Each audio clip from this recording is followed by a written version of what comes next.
All right, let's dive in. Today, we're going to crack open the Python toolbox and get our hands on two of its most essential power tools, functions and strings. We'll see how these can totally streamline your code and make you a way more efficient programmer. Let's get to it. Okay, let's be real. We've all been there, right? Copying and pasting the same chunk of code over and over and over again. It's just tedious. Well, what if you could write your own shortcuts to handle those repetitive tasks? That's exactly the problem we're going to solve today. And so, let's meet our first power tool. It's called a function. Honestly, you can just think of it as the ultimate shortcut for your code. It's like packaging up a set of instructions so you can use it whenever you want just by calling its name. So what is a function, really? Well, put simply, it's a named block of code that does one specific job. The best analogy is a recipe for your favorite cake. You write the recipe down once, and then anytime you want that cake, you just follow the recipe. You don't have to figure it all out from scratch every single time.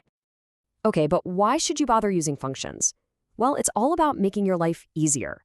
For one, they save you a ton of time by getting rid of repetitive code.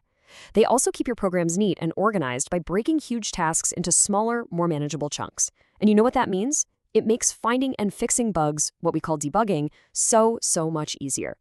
Functions are really the foundation for building any kind of complex software. So how do you actually build one of these things? Here's the basic blueprint. You always start with the keyword def. That's short for define. That's you telling Python, hey, I'm making a new tool. Then you give your function a meaningful name, followed by parentheses. All that code indented underneath, that's the body of the function. That's where the real work gets done. Now, it's important to note there are two types of these tools. Python comes with a bunch of built-in functions that are ready to go, like print function, which, displays things on the screen. But the real power comes from creating your own user-defined functions, the ones you build yourself, perfectly tailored to the exact problem you're trying to solve. All right, our first power tool is in the bag. Now for the second one. So we have our functions, our shortcuts, but what do they work with? A lot of the time, the answer is text. In programming, we call text strings, and they are absolutely fundamental to almost everything we do. So what exactly is a string? It's just a sequence of characters, letters, numbers, symbols, all wrapped up in quotes. I like to think of it like beads on a necklace. Each character is a single bead, and they're all strung together in a specific order to make up a word or a sentence. And what's cool is that Python gives you some flexibility here. For short bits of text, you can use single quotes or double quotes. It doesn't really matter. But for longer passages, like a whole paragraph, you can use triple quotes. This lets your string span across multiple lines, which makes your code look way cleaner and easier to read.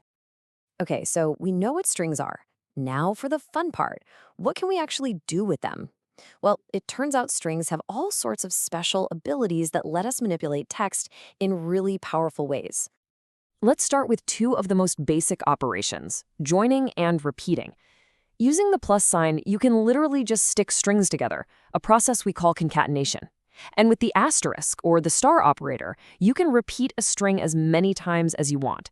Super simple, but incredibly useful. But wait, it gets even better. Just like Python has built-in functions, strings have their own set of built-in methods. You can think of them as power-ups that are attached to every single string you create.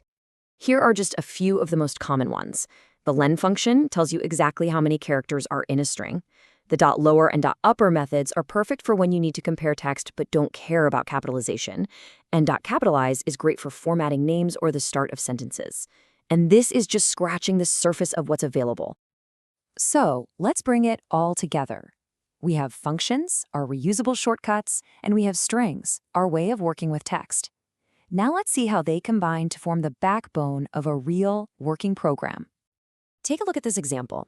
We've defined a function called calculate_area. That's our first power tool. It bundles up all the logic for figuring out the area. Now look inside that function. See the line that says if name equals rectangle? We're using a string, our second power tool, to decide which calculation to run. This is a perfect example of how functions and strings work together as a team. And just like that, you've grasped two of the most fundamental concepts in all of programming.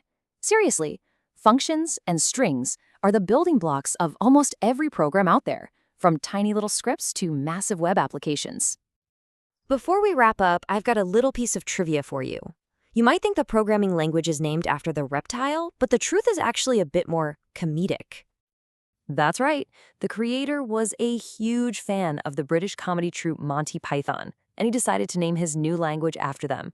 A little bit of fun in the world of programming. So there you have it. You now have the keys to create your own tools and work with text. The possibilities are absolutely endless. So the only question left is, what will you build first?